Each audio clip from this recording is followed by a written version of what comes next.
Bonjour à tous et soyez les bienvenus à l'école des Sentinelles. Et aujourd'hui, nous sommes encore présents pour une autre interview.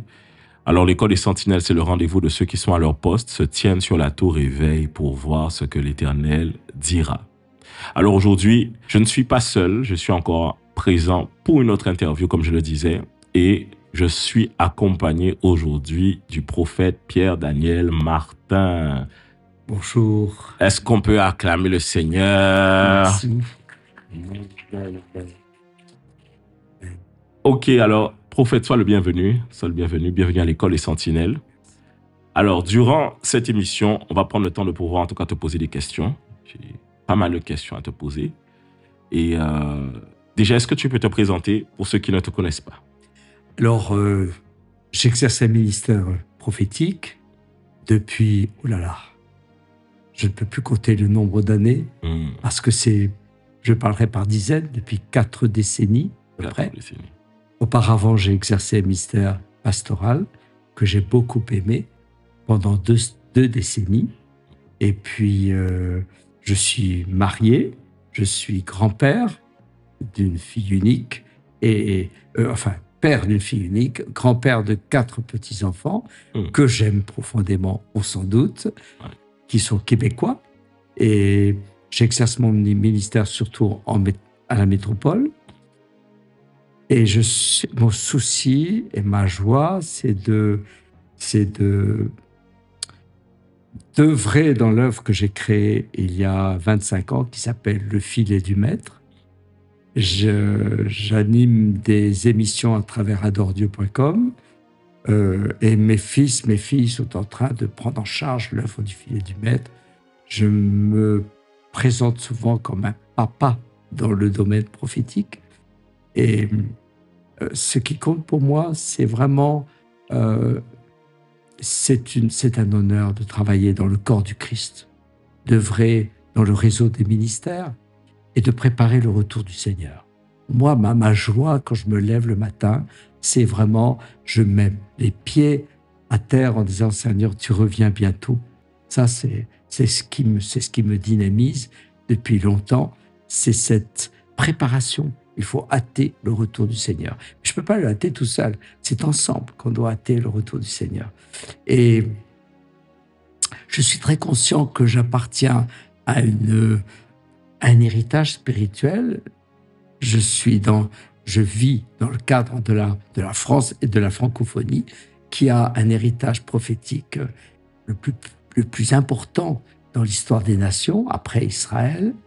Et je crois que ce qui est important, c'est une génération qui se lève. C'est aider cette génération à se lever pour être des moissonneurs, parce que la moisson va être grande et il y a peu d'ouvriers. Ça, c'est quelque chose qui me poursuit tous les jours. Préparer la moisson, ou exactement les ouvriers. Souvent, on dit préparer les ouvriers, mais en même temps, quand je rencontre des ministères de mon âge, je leur dis, il faut que nous soyons... il faut que les filles se lèvent, il faut que les pères soient dans leur position. Voilà. Amen. Alors, du coup, tu nous disais que tu es marié, c'est ça? Et nous avons l'honneur aujourd'hui au studio d'avoir aussi maman Pascale qui est avec nous. Est-ce qu'on peut acclamer le Seigneur? Et donc, elle est présente avec nous. Et ça fait combien de temps que tu es marié? Ça fait exactement 43 ans. 43 ans de mariage. Waouh, 43 ans de mariage. Donc aujourd'hui, tu es déjà grand-père, comme tu disais. Je suis grand-père de 4 petits-enfants qui ont entre 8 et 16 ans. Wow. Oui. Et qui aiment profondément le Seigneur. Amen, amen. Déborah, ma petite fille, a eu des révélations, a rencontré Jésus. Wow. Et elle prie. Évidemment, je bénis mes petits-enfants. Et ce qui est très, très important, c'est le bonheur de la maturité, de la vieillesse, c'est qu'on est très sensible pour la question des jeunes. Je dirais que les jeunes ministères, les parler pour la jeunesse qui vient, c'est vraiment le plus grand bonheur. Je ne savais pas que je serais si papa quand j'étais plus jeune. parfois ma fille me dit, mais papa, tu es plus père maintenant que quand tu t'occupais de moi. Et ça, je le crois. Je crois, hélas, qu'elle a raison. Hélas, c'est tant mieux quelque part, parce que ça veut dire qu'on peut s'améliorer. Oui, oui, oui. Et puis, de toute façon, quand on devient papy maintenant, on devient beaucoup plus tendre. Hein? Bien sûr. C'est normal, c'est normal. C'est toujours ça. Moi-même, je vois que ce soit mes parents, que ce soit mes beaux-parents, on fait le même constat. Hein, la manière dont ils sont avec mes enfants, ça n'a rien à voir avec comment ils étaient avec nous, en tout cas. Alors, prophète, à l'école des Sentinelles, on a vraiment à cœur de pouvoir apprendre sur la prière, l'intercession. Est-ce que tu pourrais nous dire aujourd'hui quelle est la place de la prière dans ton quotidien? Comment tu vis la prière au quotidien? Comment tu la vis au quotidien? Alors, dans la prière, je vois 3 timings essentiels. Le premier temps de la prière, c'est tout de suite le souci de se brancher avec la personne du Saint-Esprit. Pour moi, le Saint-Esprit est une personne. Je devrais dire l'Esprit Saint, parce que c'est vraiment une personne. C'est important de dire au Saint-Esprit, écoute, j'ai besoin de toi, j'ai besoin de ta présence, j'ai besoin... Et c'est surtout, ce qui est très très important avec le Saint-Esprit, c'est par l'onction, c'est entretenir l'onction qui est en soi. C'est pas la question de recevoir, c'est la question d'être dans la présence de l'onction. Il faut que l'onction du Saint-Esprit soit là et apprendre à être sensible au Saint-Esprit. D'où l'importance, je passe beaucoup de temps dans la prière en langue. Quand il y a un problème, je ne cherche pas la solution, je prie immédiatement en langue. Quand je sens que des émotions, d'irritation, d'impatience, où je suis derrière un camion à 30 à l'heure et je ne peux pas tourner, voilà, je vais prier en langue. C'est-à-dire avoir toujours le réflexe. Donc, le premier temps de la prière, c'est d'être connecté avec le Saint-Esprit. C'est une communion avec lui. Une communion avec lui qui est extrêmement important. Et il y a de livres magnifiques. J'aime beaucoup les livres de Bénigne sur le Saint-Esprit, d'Éric Prince, Watchmani aussi a parlé sur le Saint-Esprit. On pourrait donner beaucoup d'auteurs. Peut-être que celui que je vais préférer, c'est celui de Bénigne, parce que c'est une connivence et on ne triche pas avec le Saint-Esprit. Et on dit que le Saint-Esprit, Jean XVI, nous convainc de péché, de justice et de jugement. Oui, c'est tout à fait juste, mais c'est beaucoup plus vaste que ça. Oui, essentiellement, il nous va. Je dirais autrement, le Saint-Esprit veut nous convaincre si notre relation avec le Père est transparente, fluide ou pas. Quand j'étais à l'armée, Donc tu veux dire dans notre quotidien en tant que chrétien, ce qui va amener en tout cas une certaine conviction du Saint-Esprit, c'est notre disposition à être à l'écoute du cœur du Père. Oui, je dirais quand j'étais à l'armée, j'étais sous-officier, j'avais des gars sous mes ordres. À l'époque, l'armée était obligatoire. J'étais dans les transmissions. Et c'était bien avant d'être baptisé du Saint-Esprit. Ça m'a beaucoup aidé. Je me suis retrouvé dans une caserne. Je me suis retrouvé parmi les 3 premiers pour la lecture au son. À l'époque, c'était transmission. Et j'ai gardé j'étais très fier d'être excellent. Et on faisait toujours appel à moi pour la capacité de discerner vite et de transcrire vite. Eh bien, le Saint-Esprit, c'est exactement la même chose. Le soir, dans ma caserne, j'allais dans le bureau, mon adjudant était au courant, et je m'exerçais pour toujours aller dans l'excellence. Ce que nous demande le Saint-Esprit, c'est l'excellence. Et si il y a une complicité avec le Saint-Esprit qui voit que tu recherches l'excellence, il va t'aider à rechercher l'excellence. Amen. Ça, c'est quelque chose qui est... Même quand on ne comprend pas, le Saint-Esprit, il a ses émotions, il communique ses émotions. Alors ça, c'est donc, quand je rentre dans la première pression, c'est laisser l'onction couler en moi. Toujours veiller à entretenir l'onction. La deuxième chose qui est importante, qui me paraît essentielle, alors vous allez me dire, ça doit être la première. Oui, bien sûr, c'est la première, mais c'est de demeurer sous la protection du sang de Jésus et se comporter dans le nom glorieux de Jésus-Christ, Sauveur et Seigneur. Bien sûr, au début, Seigneur Jésus, quand tu te lèves, tu as l'onction. Mais tout de suite, tu te branches avec sa vie. Tandis que là, il faut se tenir au nom de Jésus. Et quand je dis au nom de Jésus, couvert par le sang de l'agneau, c'est que dans ma prière, dans ce que je vais vivre dans une relation où j'entre dans sa présence, mais dans sa présence à l'écoute de sa voix. C'est important. C'est-à-dire, je vais exprimer mes doléances auprès du roi des rois. C'est ça qui est extrêmement important. Et c'est ouvrir la parole de Dieu ou mémoriser un verset. Quelque chose qui est important aussi, c'est que je suis issu d'une famille calviniste et dans ma famille, c'était très important de connaître des versets bibliques par cœur. Donc, de toute mon enfance, j'ai appris à lire dans la Bible et depuis ma naissance, mes parents, ma grand-mère m'ont appris à réciter par cœur des versets bibliques. La parole de Dieu est puissante. Et la prière, après l'onction, c'est se positionner dans la parole à partir de l'autorité du nom de Jésus et couvert par le sang d'agneau. La troisième dimension de la prière, c'est la louange, tout simplement, l'adoration. C'est libérer son cœur et sa reconnaissance à Dieu. Alors ça, dans la journée, on va vivre. Et la quatrième dimension de la prière, c'est évidemment la révélation. Libérer l'onction. Et dans l'onction, qui dit onction, dit révélation. Et ce qui fait la connexion entre l'onction et la révélation, c'est l'état de mon cœur, bien entendu. Alors, si l'état de mon cœur est réceptif, je vais avoir Dieu, le Père, va me révéler son cœur. Et après la révélation, la prière nous amène à ce que j'appelle, après la révélation, évidemment, libérer, je suis fils de roi. Je suis appelé à libérer des décrets royaux. Et c'est la proclamation. Alors, la proclamation non plus de la parole, bien sûr, il y a une parole révélée, la proclamation de ce que le Dieu veut que je proclame. C'est ce que j'appelle les décrets royaux.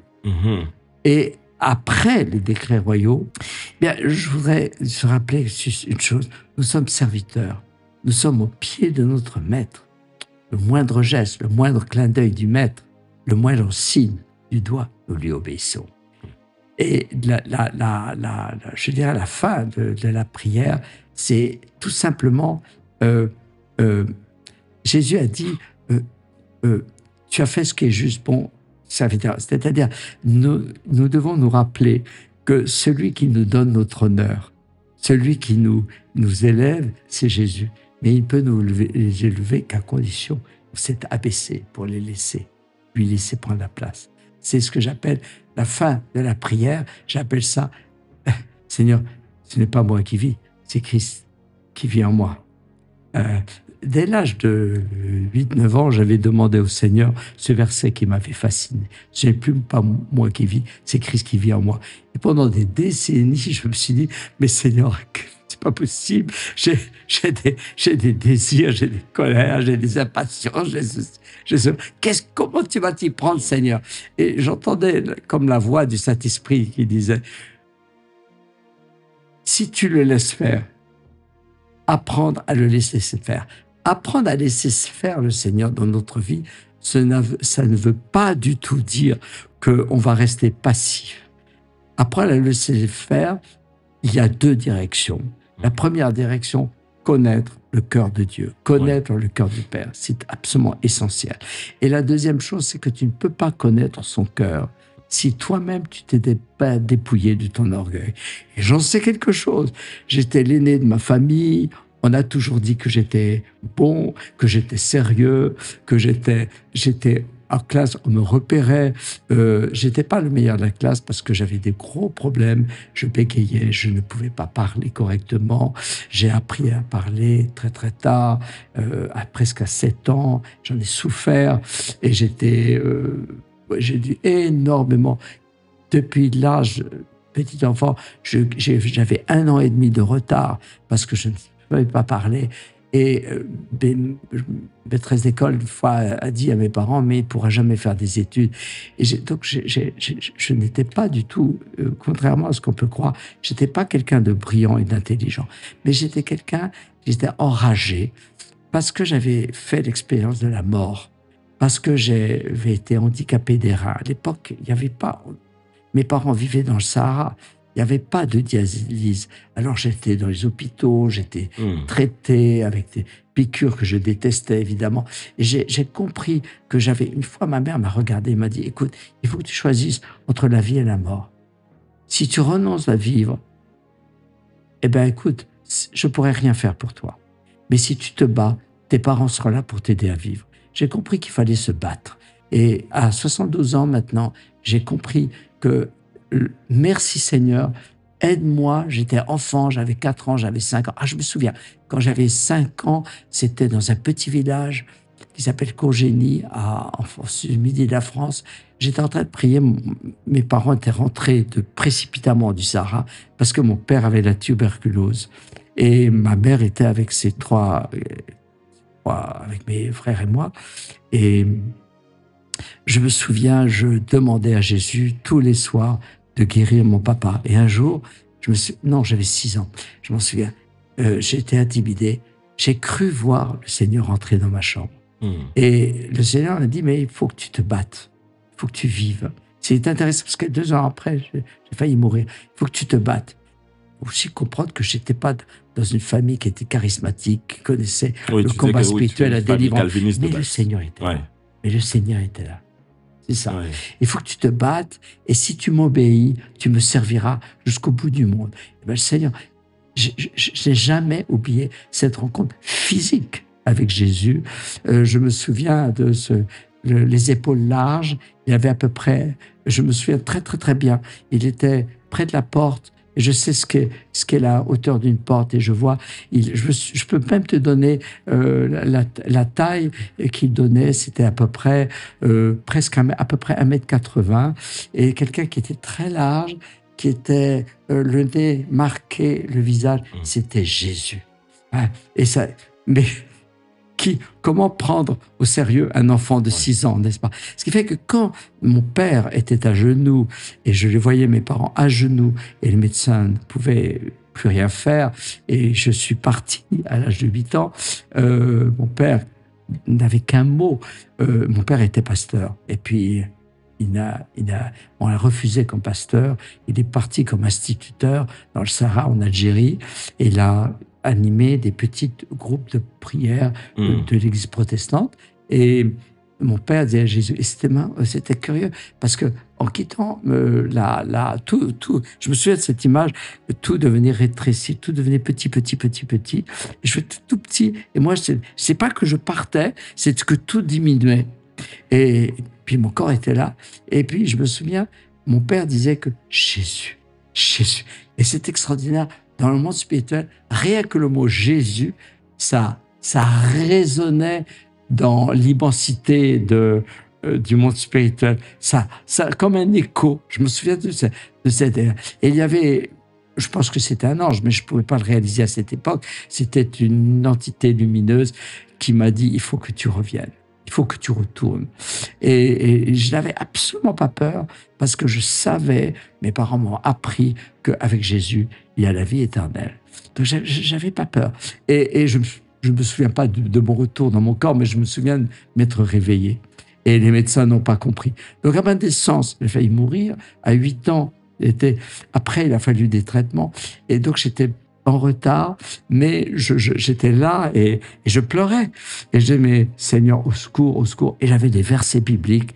Et après, je me suis retrouvé, beaucoup plus tard, à me retrouver à la tête de ma classe. Et c'est pour ça que je dis pour les parents qui ont des enfants qui ont du retard, je leur dis, écoutez, vous êtes en face de quelqu'un qui ne pouvait pas parler, de quelqu'un qui était handicapé des reins, et quelqu'un que j'avais constamment des piqûres, etc. J'étais toujours traité. Et vers l'âge de 13-14 ans, ça s'est régulé.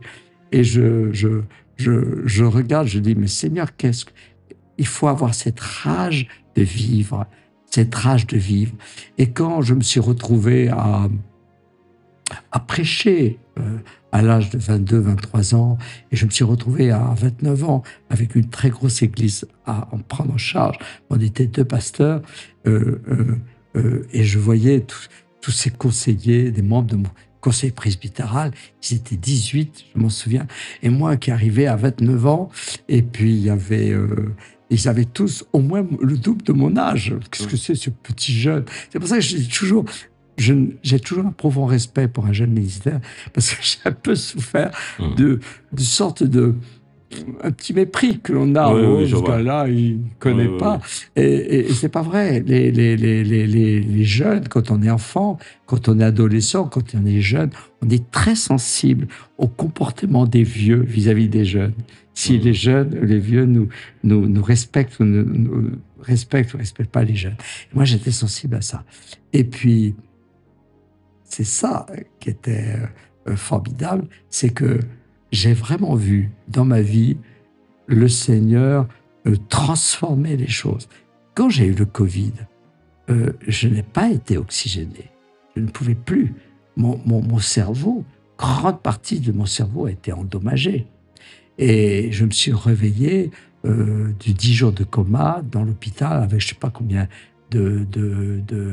et j'ai tout de suite compris que j'étais dans une situation grave. J'ai tout de suite compris que...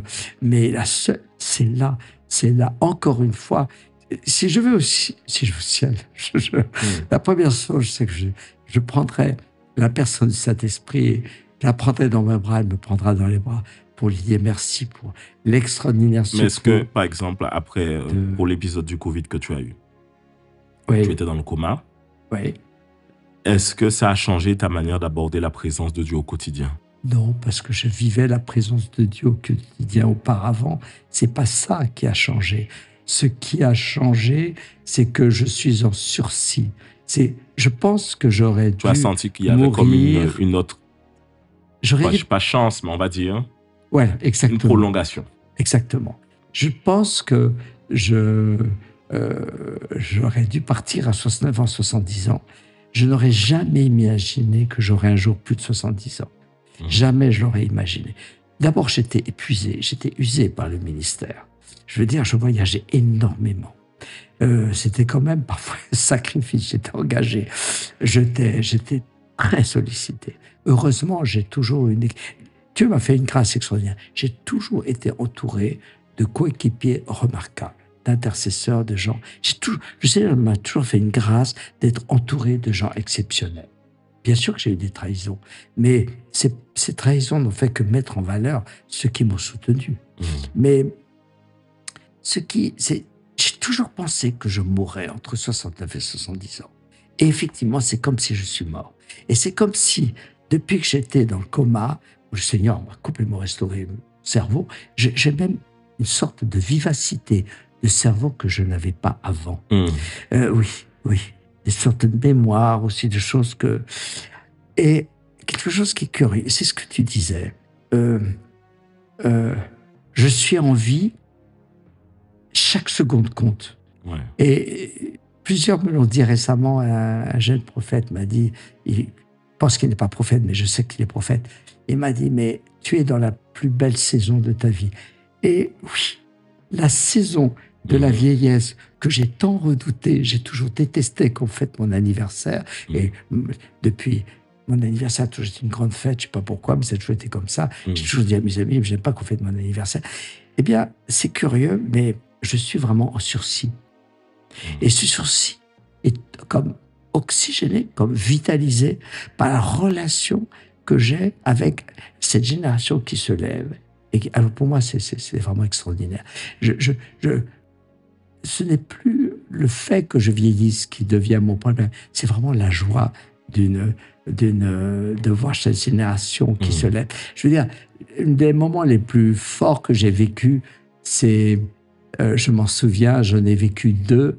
Un qui est très récent, qui était à la Guadeloupe, qui était avec toi. Et la première, c'était quand je suis revenu du Covid et que ta visite à l'hôpital était pour moi comme si le Seigneur disait, voilà, tu es le seul à être venu, extraordinaire. Et ça, les personnes qui sont autour de moi peuvent ne pas le comprendre. Mais moi, je sais ce que j'ai vécu. Tu es la seule personne, un ministère, aussi jeune, qui est venu me voir, qui a fait tout ce chemin. Ouais. C'est comme s'il représentait toute ta jeunesse qui me connaît ou qui m'aime, qui me connaît déjà, mais qui dit, Pierre Daniel, il ne faut pas que tu meurs. Tu ne dois pas mourir pour nous. Pour la petite histoire, pour la petite histoire, on était avec le pasteur, Didier. Oui, c'est ça. À l'époque, il n'était pas encore pasteur. On était avec le frère Janaël et on était parti en Inde. On est revenu d'Inde. Je crois qu'on était parti. C'était la première mission d'Inde. Donc, on était parti à Andhra Pradesh, à Vijayawada, l'aéroport de Vijayawada. Et on est revenu. Et on était sur Paris. J'avais quelques églises à aller rendre ministère et je t'ai appelé. Et quand je t'ai appelé directement, tu as décroché. Et en décrochant, tu m'as expliqué que tu venais de sortir du coma. Et moi, je t'ai dit que je ne sais pas que tu étais dans le coma. Ouais. Je ne sais vraiment pas du tout.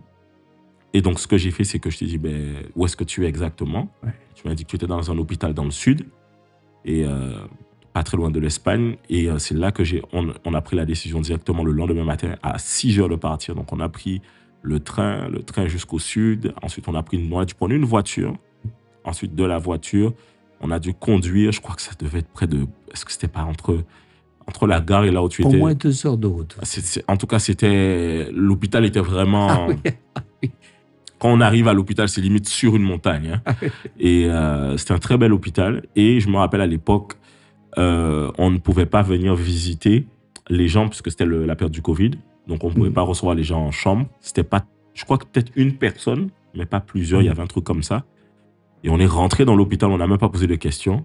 On est rentré vraiment, comme je savais dans quelle chambre tu étais, on est rentré direct comme si on savait, on avait l'habitude déjà. Et c'est là qu'on a fait, en tout cas, on avait déjà discuté, toi et moi, au téléphone plusieurs fois. Oui. Mais on ne s'était pas encore vu. Et c'était la première rencontre. Ouais. C'était juste après, en tout cas, juste après ta sortie du coma. Ouais. Et c'est ça qui est intéressant, c'est que j'ai vu là comme un signe de Dieu pour dire, tu vois, il est allé, il a fait tout ce chemin. J'ai compris que le Seigneur ne m'ôtait. Je venais de dire quelques jours avant au Seigneur, écoute, je te redonne tout. Et c'est comme si le Seigneur, tu me redonnes tout, mais moi, tu seras là pour cette génération. En fait, c'est plus que ça, parce que je découvre que mon ministère pour les îles est toujours là. Le Seigneur l'avait dit. Mais quand même, quand je suis sorti de l'hôpital, maman Pascale n'était pas bien du tout et je devais m'en occuper. Donc, je me suis occupé d'elle pendant 3 ans. Elle va beaucoup mieux maintenant. Et je ne pouvais pas voyager tout de suite. Donc, j'ai accepté le timing de Dieu. Voilà. Et ce qui est intéressant aussi, c'est que le Seigneur m'a donné un appel. Il m'avait dit, il y a comme 3 temps dans cette saison, la place de maman Pascale. Et je sais qu'à travers la santé de maman Pascale, c'est comme si le Seigneur disait, mon Église est malade. Comme maman Pascale, mon Église est malade. Il faut être très patient, persévérer jusqu'au bout, mais je vais relever mon Église. Ça, c'est quelque chose qui est très, très important, de ce que Dieu fait. Donc, le combat que j'ai eu pour la santé de maman Pascale était aussi en rapport étroit. C'était un signe. Et puis, le deuxième, c'est la relation avec la génération qui se lève. Et puis, il y a quelque chose qui est très, très différent. C'est qu'avant, j'avais tendance à voir les choses à travers les visions de ce que Dieu me donnait, de ce qui est à faire. Et j'ai compris, alors ça, il faut passer par ce brisement, que ce n'est pas la vision que j'ai des choses, elles peuvent être justes, puisque sinon Dieu ne me donnerait pas de vision. Mais c'est la position, c'est ce que Dieu voit à travers les personnes, les ministères, l'attitude. Pour moi, quand je rencontre un ministère, je ne suis pas à dire, voilà, je vais rencontrer, lui, il a son précaré, lui, il a telle vision, lui, il a telle vision. Maintenant, je m'en fiche complètement. C'est complètement égal maintenant. Mais je veux voir ce que le Père voit à travers lui. C'est-à-dire, qu'est-ce que tu vois? Et ceux qui sont autour de moi se sont rendus compte. Ils m'ont dit, tiens, tu n'as pas le même regard vis-à-vis des ministères, des églises qu'avant. Non, il est comme mort. Je n'ai pas besoin d'avoir un regard. Et toi, Seigneur? Et toi, Seigneur? Quand je ne vais pas quelque part, le Seigneur sait que je souhaite revenir à la Guadeloupe. Je voudrais aussi revenir à la Martinique, mais je suis incapable de te dire, OK, tu m'invites et je viens. Tu vois. Si tu m'invites, ok, mais je ne pourrais pas te donner ma réponse tant que le Seigneur ne me la donne pas. Donc je reçois. Oui, de manière très précise par rapport à ce que tu dis, par rapport à comme une prolongation. Et ça désarçonne, ça déroute souvent ceux qui collaborent avec moi parce qu'ils disent mais tu te comportais pas comme ça.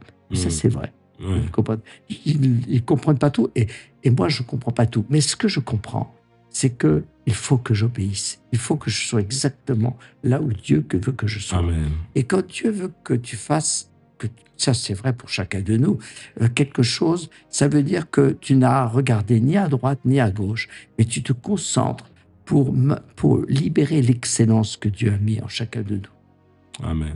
Est-ce que tu peux nous raconter, alors je voulais revenir sur deux choses, il y a une chose, je vais revenir après dessus, mais est-ce que tu peux nous raconter comment le ministère prophétique a commencé pour toi? Bon, je connais l'histoire, mais j'aimerais que vraiment tu puisses le reprendre. Alors, quand tu as fait cette prière à Dieu, ça suffit, il faut que... Ah oui, oui. Alors oui, effectivement, c'était en mai 68, en plein dans les émeutes de mai 68. Nous étions dans le régime du général de Gaulle, qui était président de la République. Je vivais en Afrique du Nord. J'étais en classe de, je ne sais plus, quatrième, je crois, ou troisième. Et mes parents, c'était un dimanche matin. J'allais au culte le dimanche matin et le pasteur était très enflammé par les événements et il dit c'est une libération, etc. Et moi, je voyais à travers les émeutes de 68 la crise sociale qu'il y avait, qui avait aussi des bonnes raisons. Tout n'est pas mauvais, mais c'était une quête d'authenticité du peuple français, de recherche de vérité qui était juste, mais elle partait dans la mauvaise direction. J'ai tout de suite compris qu'il fallait être... Alors, à cette époque, je n'étais pas né de nouveau, mais j'avais profondément un réel amour pour Jésus. Je ne connaissais pas le baptême du Saint-Esprit, je ne connaissais pas la personne du Saint-Esprit. Je me posais des questions en lisant la Bible à ce sujet, mais j'aimais Jésus et j'avais appris à prier. Donc, j'avais déjà, non pas encore, l'année d'après, j'ai confessé Jésus-Christ comme mon sauveur, Seigneur personnel. À l'époque, je ne savais pas, mais j'avais déjà cette relation avec Jésus. Et je priais. Et puis, je savais ce que c'est me repentir de mes péchés et des choses comme ça. Et je suis sorti, j'ai claqué la porte du temple pendant la prédication. J'en pouvais plus. Et j'étais dans la rue, et je me souviens, je me suis mis à genoux, j'ai crié à Jésus, j'ai dit, Seigneur, il faut un Calvin. Puis je réfléchis, avec un non, c'est pas sérieux, un Calvin. Dieu ne répète pas l'histoire de foi. J'aimais beaucoup, j'étais passionné d'histoire au lycée. Mes professeurs d'histoire m'indiquaient, je lisais beaucoup les livres d'histoire qui me passionnaient. Et non, il faut un prophète. J'ai pensé à Jérémie qui annonçait le peuple. J'ai pensé à Ésaïe, j'ai pensé à Ézéchiel, je pensais à Jonas. Je les connaissais. Enfin, pas autant qu'aujourd'hui, bien sûr, mais... Et j'ai demandé au Seigneur un prophète. Si la France ne revient pas à Jésus, il faut un prophète. Seigneur, puis je me suis dit, mais demander un prophète, mais c'est bien, je suis dans mes émotions, mais non, pour prouver au Seigneur que je suis sérieux, et je vais m'engager à demander un prophète jusqu'à ce qu'il me réponde. Et en fait, je me suis engagé. Alors, au début, j'avais dit, je vais prier tous les jours. Puis, je me suis rendu compte que je risquais d'oublier. J'ai dit toutes les semaines. Et effectivement, je l'ai fait toutes les semaines. Est-ce que j'ai oublié des semaines? Je ne le pense pas. Mais tous les mois, j'ai prié pour ça, régulièrement. Seigneur Jésus, envoie un prophète, envoie un prophète. Et les années sont passées, 1 année, 2, 3 années, 4, 5, 6. Puis j'ai fait mon service militaire, je suis parti au Canada. Entre-temps, j'ai voulu vivre canadien, mais j'ai toujours, Seigneur, je t'ai demandé de m'envoyer un prophète en France. J'étais interprète de Billy-Graham. Mais j'ai toujours demandé, Seigneur, je t'ai dit que je priais, il faut que tu me répondes. Envoie un prophète, envoie un prophète. Et puis, 15 ans plus tard, alors, 14 ans, un peu plus de 14 ans, la 15e année, j'ai entendu le Saint-Esprit me dire « ta prière a été exaucée ». Alors ça a été quelque chose d'extraordinaire, parce que dans ma famille, on est famille calviniste, mais une famille qui admirait beaucoup les prophètes huguenots, les prophètes des Cévennes. Il y a eu un courant prophétique extraordinaire sous Louis XIV qui ont résisté contre le régime, qui ont été persécutés, qui ont été envoyés aux galères, ce qu'on appelle les prophètes huguenots. Et donc, la commémoration du prophétisme dans la pensée réformée et calviniste, on se rappelle qu'il y avait des prophètes. Donc, c'est pas, on n'était pas charismatique, mais on se rappelait que Dieu a mené son esprit et a révélé. Calvin a eu un enseignement sur le prophétisme assez excellent. Donc, on voit des prophètes, on voit un prophète. Et là, ma prière, le Seigneur m'a dit, ta prière est exaucée. Et ça, c'était quelque chose d'extraordinaire. Mais personne, je me disais, ok, Seigneur, tu as exaucé ma prière, mais où est le prophète? Mais il ne m'est pas venu. Une fraction de seconde, mais pas une pensée m'a effleuré que ça pouvait être moi. C'est inimaginable. Je crois que je ne l'aurais pas supporté. Je ne pouvais pas. Mais je suis resté avec cette interrogation. Non, mais Seigneur, qu'est-ce que ça veut dire? Mais tu me l'as pourtant dit. Et puis, 3 ans après, j'étais engagé. Alors, entre-temps, j'ai démarré une radio qui s'appelait Avec des amis, avec le pasteur, j'ai oublié son nom, c'est plus exactement lui qui l'a lancé, mais qui s'appelle les Radios Oméga. Et puis, je m'occupais des émissions pour enfants. Première radio, la libération des radios à l'époque de Mitterrand. Et puis, là, c'était... Je lançais un chapitre des hommes d'affaires du plein évangile. En fait, on en a lancé 3 après. Et c'est mon beau-frère qui est devenu président du chapitre plus tard, l'un des 3 chapitres. J'étais très engagé.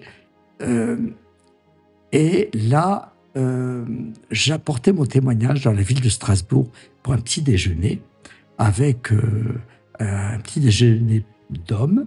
Il y avait des sœurs aussi, des femmes. On a pour témoigner. Et j'étais invité comme orateur.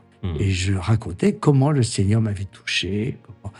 Et là, quelqu'un s'est levé au milieu de mon témoignage, m'a interrompu, m'a pointé du doigt en disant « Toi, tu n'es pas pasteur, tu es prophète. Et tu seras un prophète dans la francophonie. Tu lèveras des formations et tu auras de nombreux fils prophètes. » Il a vraiment... J'étais choqué. Mais j'étais poli. C'était un homme beaucoup plus âgé que moi. J'étais un gentil pasteur protestant. J'ai laissé... Et puis j'ai continué mon témoignage comme si... et puis ensuite, j'ai prié pour les gens. Des personnes sont tombées dans le repos de l'esprit. Dieu avait béni ce jour-là, la réunion. Il y avait une équipe d'intercesseurs avec moi. Et puis à la fin, je suis allé le voir avant de quitter la salle. Je lui ai dit, écoutez, frère... ce que vous avez dit, je ne l'ai pas du tout reçu. Je ne reçois pas ça parce que... Et je ne lui ai pas donné d'explication, mais j'avais pas envie de lui dire. Mais si j'avais eu le temps, je lui aurais dit, écoutez, de toute façon, le Seigneur va lever un prophète. Il m'a dit qu'il allait lever un prophète. Donc, je n'ai pas... je suis pas rentré des explications. J'avais hâte de rentrer. On avait beaucoup de kilomètres à faire, 150 kilomètres. Et puis... il m'a répondu, écoutez, c'est pas grave que vous ne receviez pas cette parole. Interrogez le Seigneur et il vous répondra. C'est ce que je vais faire. Et ce soir-là, j'ai interrogé le Seigneur et au moment où je pensais, au moment où j'allais dire, Seigneur, pardonne-lui d'avoir apporté une fausse parole, pardonne-lui, tout à coup, la voix intérieure du Saint-Esprit m'a dit, mais Luc 1, 76. Je me souviens de ce Luc 1, 76. Alors, et toi, petit enfant, et toi, petit enfant, tu seras appelé prophète du Très-Haut, car tu marcheras devant la face du Seigneur pour préparer ses voies. J'étais bouleversé. J'étais effrayé. J'étais écrasé par cette parole. Il faut dire que je n'étais pas dans la maturité d'aujourd'hui. Et j'ai passé une nuit blanche. Et j'en ai parlé à maman Pascal. Est-ce que notre fille était déjà née à l'époque? Je pense que oui. Et j'ai dit, mais Seigneur, et à la naissance de notre fille, maman Pascal et moi ne pouvions pas avoir d'enfant. C'était déjà un miracle de Dieu. C'était déjà un miracle. On aurait aimé avoir des enfants plus tôt. Maman Pascal n'était pas toute jeune quand elle était là. Et c'était vraiment un grand miracle. Et le Seigneur, à la naissance de notre fille, m'avait dit, ce serait une renaissance au ministère. Sans me rendre que la naissance de ma fille était en fait le signe de la naissance de mon ministère prophétique. Et aujourd'hui, ma fille est très prophétique, ma petite fille est prophétique aussi. Elle fait partie d'un réseau d'intercession pour prier pour Ottawa, etc. C'est une jeune femme de 38 ans aujourd'hui. Et à cette époque, donc, je ne voyais pas encore les choses avec la clarté d'aujourd'hui, bien sûr. Ouais. J'ai invité mes amis, les personnes évangéliques toutes, et je leur ai dit surtout ne le dites à personne, mais je vais vous dire quelque chose de très important, de grave, et j'ai raconté mon histoire. Et eux m'ont regardé très étonné. Ils m'ont regardé comme ça, gentiment, ils n'ont rien dit. Ils se sont regardés. J'ai dit quoi, qu'est-ce que vous avez... Écoutez, pasteur, ça nous paraît évident que Dieu vous appelle au ministère prophétique. Alors là que mes propres amis, les gens à qui je me suis beaucoup confié, qui intercédaient, qui priaient pour moi, osaient me dire que j'avais un ministère prophétique. Je recevais des révélations, je percevais des anges, j'exerçais énormément le ministère de délivrance, etc., etc. Et là, ça m'a renversé. Et ça a provoqué en moi une profonde crise qui a duré 6 ans. Et cette crise s'est terminée, j'étais désespéré, j'ai perdu 17 kilos, c'est arrivé une crise. J'ai dit, Seigneur, qui est-ce que je suis? Je suis un enfant de Dieu, mais où est-ce que tu vas me conduire? Tu m'as dit ça a été tellement dur de vivre la guerre d'Algérie, où mes parents ont failli mourir. Ça a été tellement dur de renoncer, parce que j'ai voulu émigrer au Canada, de vivre en France. J'avais beaucoup de mal à m'adapter à la culture française. Et puis, j'ai dû renoncer. Je me suis installé au Canada. J'ai dû renoncer au Canada. J'étais très jeune, un enseignant à l'Université de Toronto. Et j'étais spécialiste pour la phonétique. Et on m'avait confié des étudiants qui venaient de Hong Kong. Mais ça, c'est encore une histoire extraordinaire. Et puis, à l'époque, après, j'ai dû rentrer en France.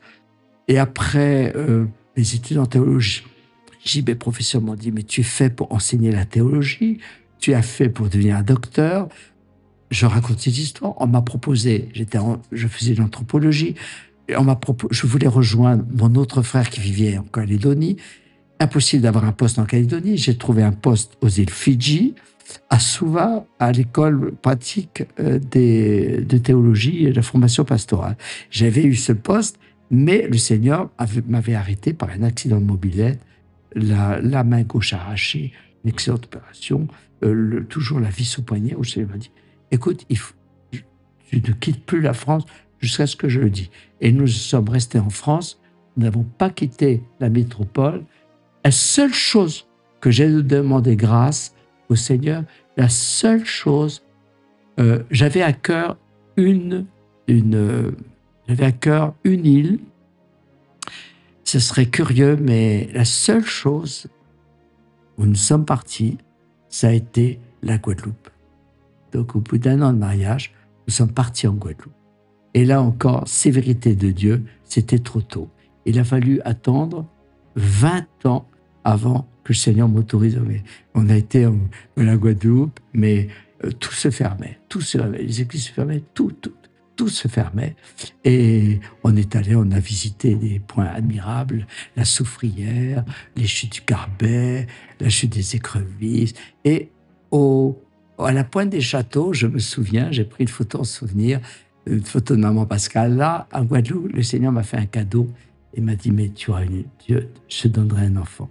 Amen. C'est là le cadeau. Mais j'ai dû renoncer à ce voyage. J'ai dû rester à la métropole pendant 20 ans, et 20 ans après. Et le premier voyage, et Dieu est bon, Dieu est fidèle, parce que quand j'ai été mis à la porte de l'église réformée, le premier voyage que j'ai fait en dehors de la métropole, c'était la Guadeloupe. La Guadeloupe. J'ai une relation d'amour avec la Guadeloupe depuis très longtemps. Amen. Parce que je sais que cette île va être particulière dans les temps de la fin et qu'elle est aussi en relation avec Israël. Mais ça, c'est une autre histoire. Amen. Tu as alors donné plusieurs points, tu as des petites choses. Avant que j'arrive sur mon dernier point, je voulais que tu nous donnes des éclaircissements, puisque tu as dit que ta famille, ton père était pasteur. Je Oui. sais aussi que ton grand-père était pasteur, je crois. Mon grand-père était pasteur, oui. Et Mon arrière-grand-père ton était arrière-grand-père pasteur. était Oui. pasteur. Et je sais aussi que dans la famille de maman Pascal aussi, il y avait, en tout cas, que ça date de génération. Est-ce que tu peux nous en parler? Vu dans l'Église réformée de France, nous faisions partie de ces familles pastorales. À notre mariage, nous avions combien de pasteurs? Il y avait beaucoup de pasteurs. Ouais. Okay. Mais on peut regarder cela comme une bénédiction. Ouais, comme tu nous as expliqué, en tout cas, c'est une bénédiction. le mystère prophétique a fait que... Ça a été aussi, pour maman Pascal et pour moi, il a fallu, après avoir quitté l'Église réformée, qu'on passe par une humiliation. Il a fallu qu'on passe par un dépouillement. Il y avait un orgueil. Comme une fierté par rapport à tout ça. Comme une fierté. Ouais. C'est-à-dire notre identité, c'était une identité huguenote. Et il a fallu se débarrasser de ça. J'ai dû me débarrasser de 3 identités. De l'identité française, de l'identité huguenote, et de ma propre identité, c'est-à-dire de ma propre histoire, pour n'être que le serviteur du Tout-Puissant, celui qui sert. Ce n'est que tu n'aies aucune identité, mais quand je me suis... Ce n'est pas important. Ce n'est pas important. Ce qui est précieux, c'est ce que tu deviens en Christ. Ta véritable identité, ça ne sera jamais parce que tu as du sang bleu. Alors, c'est ça qui était terrible de ma famille, c'est qu'il y avait la famille aussi de maman Pascal, parce que maman Pascal est la petite fille de la famille des Bourbons, des rois de France et d'Italie. Et là aussi, quand j'ai épousé maman Pascal, le Seigneur m'a dit, tu vas épouser une princesse. Je ne comprenais pas. C'était une princesse. Et je suis allé voir mon pauvre père, et puis je suis allé lui dire, mais qu'est-ce que c'est ça? Et il a dit, oui, alors comme fille illégitime, ma belle-mère était la petite fille du roi d'Italie. Et ça, c'est toute l'histoire. Et le Seigneur a permis ça et m'a dit, tu sais, maman Pascal est le premier signe prophétique premier signe pour ton ministère. Mais à l'époque, bien sûr, je le comprends mieux aujourd'hui, je ne l'interprétais pas de la même façon quand j'avais 30 ans. Mais j'ai compris que... parce que les Huguenots, les protestants, ont beaucoup souffert des rois de France. Beaucoup souffert de la famille royale, des Bourbons. Et je peux vraiment vous dire... vous ne pouvez pas le voir dans les yeux de maman Pascal ou dans la famille. Vraiment, c'est vraiment des Bourbons. Et quand je vois chez ma fille, il y a aussi un peu le style Bourbon qu'on voit particulièrement chez Louis XVI, Louis XVI, un peu souvent. Et le Seigneur disait, mais c'est des signes. Souvent, le ministère prophétique, un prophète, dans sa vie, il y a des signes. C'est-à-dire que sa vie, c'est son message. Ouais. Sa vie, c'est son message. Et Dieu veut réconcilier à la fin des temps l'Église, la vraie Église de Jésus-Christ, avec les autorités de la nation. Ça, c'est très important. Mais ce serait un grand sujet. Et le Seigneur veut... Dieu veut, et c'est pour ça que mon ministère, c'est aussi ce que disait Billy Graham quand j'étais interprète. Il disait... J'avais 24 ans. En nous désignant, en désignant ma génération, il disait, vous êtes ceux qui allez former ceux qui vont recevoir la France en héritage. Ça, c'est une chose qui ne m'a jamais quitté. Et quand je vois cette génération, vous m'avez accueilli à l'aéroport, et que j'ai vu ces jeunes à l'aéroport de Pointe-à-Pitre, j'ai eu un moment d'émotion, j'étais un peu comme hébété, presque gêné, pour dire waouh, et j'entendais le Seigneur, regardez-les, c'est cela que tu formes, c'est cela que tu lèves, c'est cela qui recevront les nations en héritage. Alors, recevoir les nations en héritage, qu'est-ce que ça veut dire? Ça veut dire que les âmes vont se convertir. Ça veut dire que profondément, la nation va revenir à l'héritage de ses pères et à sa vocation première. Amen. Amen, amen. Alors, dernière question. Est-ce que tu aurais, en tout cas, pas des, en tout cas, question, ou si je pourrais dire, dernier point, est-ce que tu aurais des choses que tu pourrais comme pressentir ou pouvoir donner comme conseil, en tout cas c'est à la génération qui est en train d'arriver, parce qu'il y a une jeune génération qui est déjà là, mais il y a une génération aussi qui est en train d'arriver. Est-ce qu'il y a des choses que tu pourrais partager pour eux? Mais il y a trois choses que je vais le dire, mais je vais le dire brièvement. La première chose, soyez passionnés de Jésus. Soyez des passionnés. Éclatez-vous dans l'adoration et dans la louange. Amen. Soyez, je vais dire d'une manière peut-être qui peut paraître, mais c'est éclatez-vous. J'avais un autre mot beaucoup plus vulgaire, je ne vais pas le dire, mais éclatez-vous, défoncez-vous. Un jour, une fois pour toutes, je rêve d'être dans une église qui supprime toutes les chaises et tout le monde va danser pour Jésus. Amen. C'est ça. C'est un premier conseil, mais éclatez-vous. Ouais. Dansez avec le Saint-Esprit et dansez avec les anges. Et c'est bien les chaises, c'est bien l'estrade, c'est bien la louange. Je sais que toute la salle a été conçue pour que chacun a sa place, mais pour moi, c'est encore trop classique. Éclatez-vous, mettez la louange au milieu, avec l'orchestre au milieu, mais ne pouvez pas parce que vous avez trop de salle. On l'a déjà fait, hein, Oui, déjà. dans cette salle-là ici. Éclatez-vous, c'est la première chose. Exprimez cette extraordinaire passion. Il nous aime tellement, le ciel est là, il nous regarde. Quand on invoque le nom de Jésus, quand on invoque le sang de Jésus, le ciel n'arrête pas de s'occuper de nous. Quand je suis monté au ciel, on n'arrête pas de penser à la terre. Et c'est bouleversant quand on y pense. Et quand on a... ça, c'est la première chose. La deuxième chose que je voudrais vous dire, ne mettez pas les anges au chômage. S'il vous plaît, il y a assez de chômage sur la terre. Ne mettez pas les anges au chômage. Autrement dit, soyez des guerriers. C'est-à-dire, soyez offensifs. Dieu vous donne de conquérir le pays. C'est quelque chose qui est très important. Dieu veut, faites des nations des disciples. Je n'ai pas le temps de le développer, mais ça, je le développe avec mes étudiants. Je leur dis, aucun ministère dans les 2000 ans d'Église n'est véritablement allé jusqu'au bout de son appel. Mais nous, la dernière génération, nous avons cet immense privilège d'avoir je dirais, la cerise sur le gâteau, d'être la cerise sur le gâteau, de finaliser le ministère de 2000 ans de ministère. C'est nous qui devons, particulièrement vous, qui devez finaliser ce que les autres n'ont pas fini. Ça, c'est quelque chose. C'est-à-dire avoir une sorte de vision de conquête de la terre face aux puissances, aux dominations principales. Il faut jeûner, il faut prier, il faut entendre aussi l'histoire de ceux qui nous ont précédés. Il ne faut pas faire n'importe quoi. Il faut évangéliser. Il faut dynamiser parce que Jésus a dit « j'ai vaincu le monde ». Donc, quand on amène les nations à Jésus, en fait, on n'est pas des conquérants.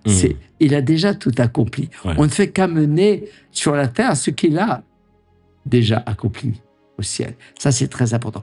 Tout nous a été donné à la croix.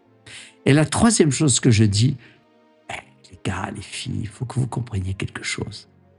On n'avancera jamais tout seul. Il faut être ensemble. Il y a un mot que j'aime dans l'Ancien Testament, c'est le mot « érad ». Érad veut dire être dans l'unité. Il ne veut pas dire dans l'unité parce qu'on pense tous la même chose, mais il faut être ensemble. Moi, j'aime bien parfois faire des câlins je me permets de le faire avec des jeunes ministères, avec toi, avec ton épouse. Je l'ai moins fait avec ton épouse, avec des gens. Moi, j'aime bien exprimer. Il faut être ensemble. Il faut être ensemble. Et puis c'est pas seulement les jeunes entre eux, les vieux. Jeunes et vieux se réjouiront ensemble. Jeunes et vieux se réjouiront ensemble. Jeunes gens seront de joie. Et Il faut être ensemble. Si on arrive à avoir ces trois, je dirais, ces trois comportements, éclatez-vous dans la louange et dans l'adoration. Soyez offensifs pour savoir que on a vraiment un mandat. Et ce mandat, on a cette fierté de servir le Seigneur pour être offensif, pour conquérir. Et troisièmement, peut-être que j'aurais dû commencer par le premièrement. C'est possible. Ehad, soyez ensemble, soyez un. Jean 17.